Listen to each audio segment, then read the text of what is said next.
Assalamualaikum warahmatullahi wabarakatuh.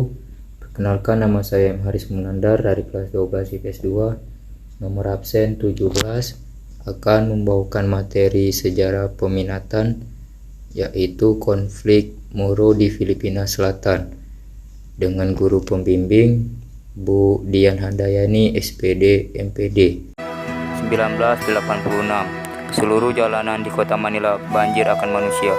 Di mana-mana warna kuning keras berkibaran, dan hampir tidak ada tempat di mana sorak-sorak kami tidak terdengar. Pekerja, pendeta, mahasiswa, tua dan muda tengah merayakan peristiwa penting. Corazon Cory Aquino terpilih sebagai Presiden Filipina. Do solemnly swear that I will faithfully and conscientiously fulfill my duty as President of the Philippines. Bagi jutaan warga Filipina, terpilihnya Cory sebagai presiden adalah harapan akan Filipina yang baru, Filipina yang bebas dari korupsi. Namun, harapan serupa tapi tak sama juga dirasakan jutaan masyarakat Filipina Selatan yang mayoritasnya beragama Islam. Sejak sebelum Filipina belum ada, masyarakat Muslim di Filipina Selatan dan masyarakat Katolik Filipina Utara terlibat dalam konflik yang mematikan.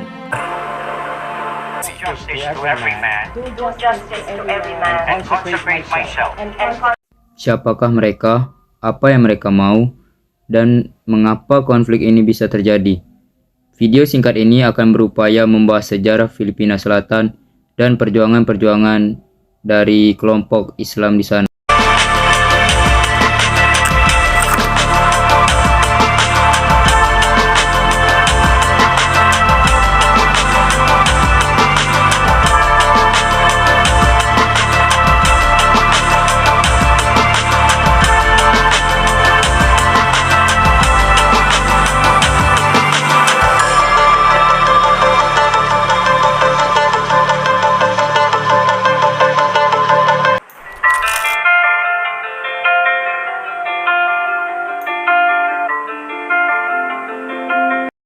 Sejak dahulu kala, Filipina adalah tempat bermukimnya komunitas Islam yang signifikan di Asia Tenggara.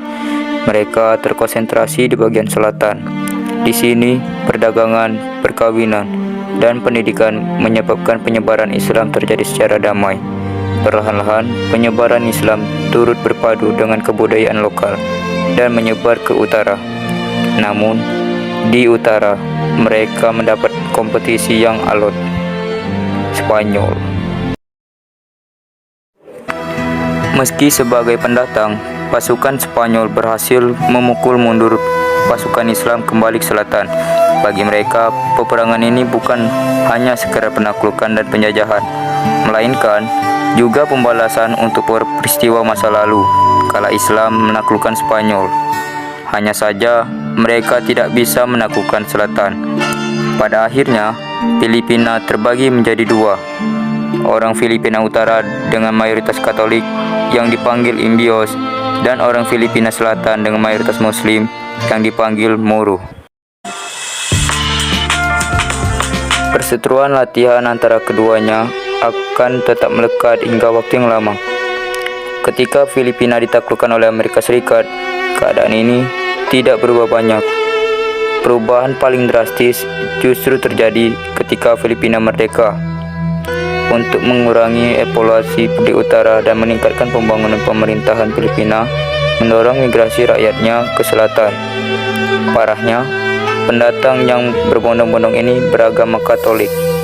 Umat Islam pun semakin terkikis. Bahkan di selatan, bukan hanya itu, banyak tanah adat yang tidak diakui negara diserahkan bagi para pendatang ini. Ketimpangan ekonomi dan sosial pun semakin menajam.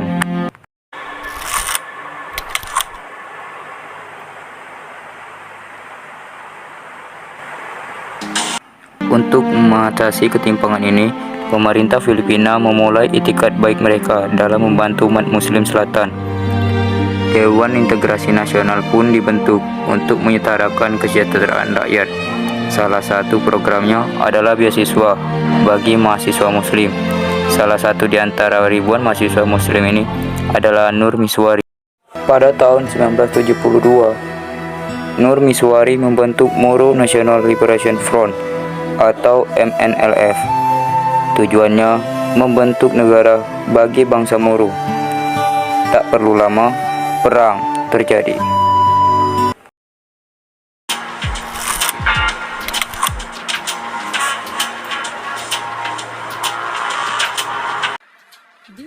Di tahun yang sama, Presiden Ferdinand Marcos mengumumkan darurat militer. Dia memiliki alasan kuat untuk menghancurkan MNLF, dan MNLF ini mempunyai motif kuat untuk memulai perlawanan. 500 miles south of Manila, a land of heavy jungle and numerous creeks, Mindanao has been the main battleground of the 5-year-old war. For the young Muslim rebels, it's ideal guerrilla country.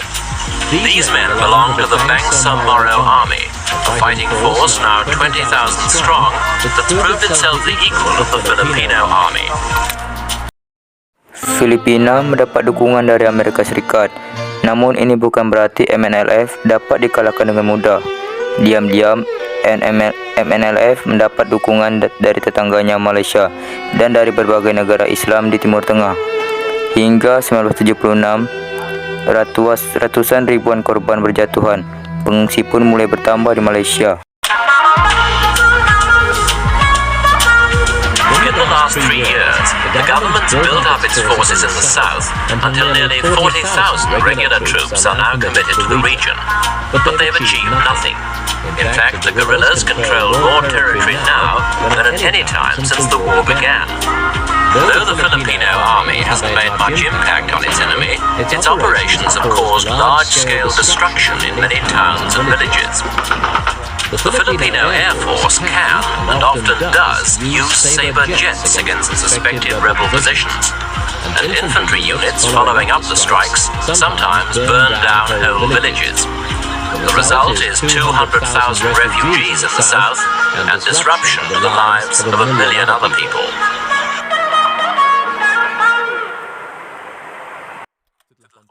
Setelah konflik yang berkepanjangan dan ancaman embargo minyak dari Timur Tengah, Ferdinand Marcos terpaksa berunding dengan MNLF.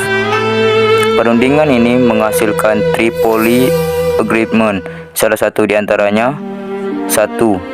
MNLF tidak akan membuat negaranya sendiri, namun memiliki otonomi yang lebih besar. 2. Umat Islam diperbolehkan melangsungkan hukum syariah. Dan 3. Kembalinya para pengungsi yang semulanya melarikan diri. Tentunya apa yang ada di atas kertas dan lapangan sangatlah berbeda.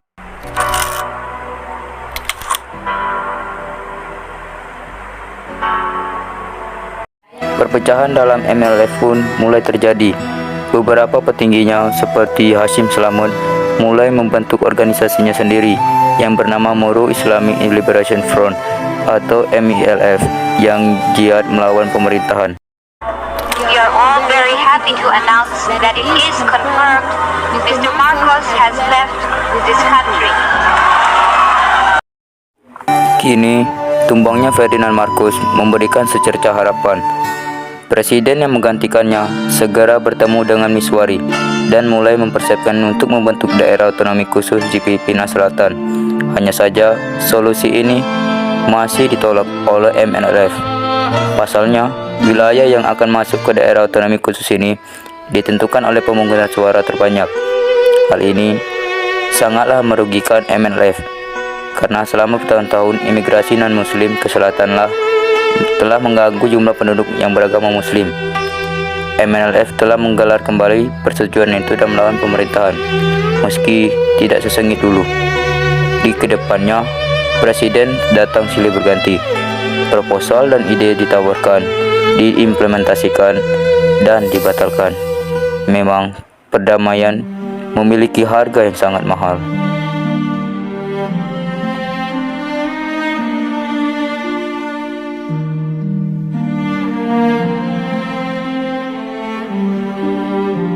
And I'll go